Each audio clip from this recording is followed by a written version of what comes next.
Hello, it's October. It is spooky season and fall and everything, and as excited about that as I am, I don't like to say spooky season and stuff because it sounds kind of corny.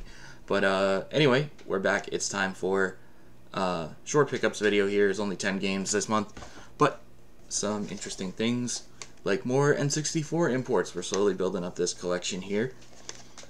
Let's start with first, probably one of the more interesting thing, something that's not just a regular like exclusive Japanese only, like a soccer game or something.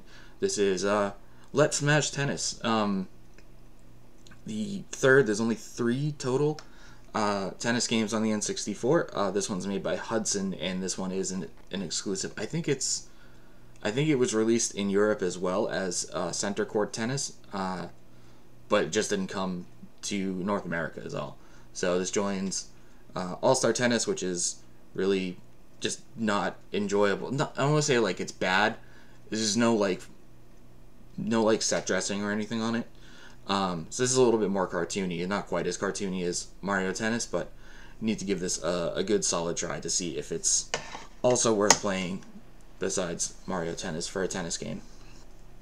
And on the other side of things, we have stuff that's not really all that exciting to people. This is Heiwa Pachinko World, or Heiwa. I don't actually know how you say it.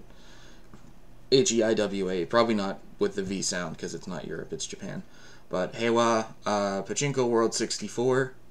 It's got some pachinko machines on it, which I feel like are not explicitly not fun, but probably will only give you like 5 minutes of fun like per game, because we just don't like have this desire to bring a pachinko machine home and play it. Whereas obviously that would be a much bigger thing in Japan, where pachinko is really, really popular. It's their version of gambling. So, like, you would be able to figure this out. You just, like, wouldn't have a lot of fun with it before you put it down after, like, 5 minutes. Then we have another more interesting one. This is actually one that I've wanted to get for my collection even before I was getting all these other Japanese ones. This is Hamster Monogatari 64. It's a hamster raising game. It's a pet sim where you raise little cartoon hamsters. It's very cute. I love that the person that made these labels, really, really good Japanese labels that you can get on eBay. I forget the seller, but I think he's the only one who sells a full set for Japanese stickers. Hamster Monogatari. Good stuff. This one probably one of the more striking box arts that I've seen. I always see this in like the books because it's alphabetically, it's like first because it's one of the games that puts 64 at the beginning of the title. The full Japanese title is 64 Trump Collection, Alice no Waku Waku Trump World. Trump referring to the card games, basically. Obviously not any of that stuff. It's just that there's Alice in Wonderland themed Trump card games on here. This is another one by Bottom Up, which is a Japanese publisher who has a handful of titles that none of which got localized, but they did like Otsumo 64, the sumo wrestling game. I don't think they did this. No, they didn't. I think I've seen pachinko ones. It's not that one. I think there's a mahjong one that I already have that was them.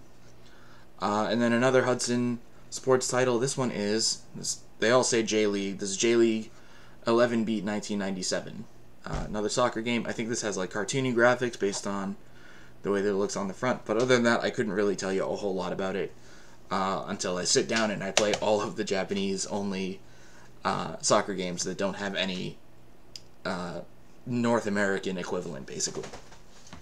So that's it. It's another nice 5 titles added to the Japanese N64 stacks. We got 5 more titles across various systems, including Dark Souls Remastered on the Switch.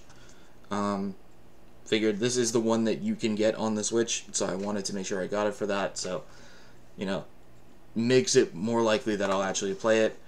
I am at least glad that I have the Dark Souls games in my collection because I find them fascinating lore-wise, and I respect them as games. I'm just very, very bad at them and have not put the time in. But I do want to try again. But this is Assassin's Creed Odyssey, another Assassin's Creed game. So I have gotten all of the more recent ones, basically. And I feel like at least half the series I have, and I'm not really the biggest fan of Assassin's Creed, but you get the ones in Egypt. That's cool to me. the Valhalla with the Viking stuff, that's cool to me. And Odyssey in Greece, ancient Greece, pretty cool. A lot of basis for that with God of War, so fun stuff going on there. This is for the Genesis. This is Virtual Bart. The old Simpsons games largely are not very good.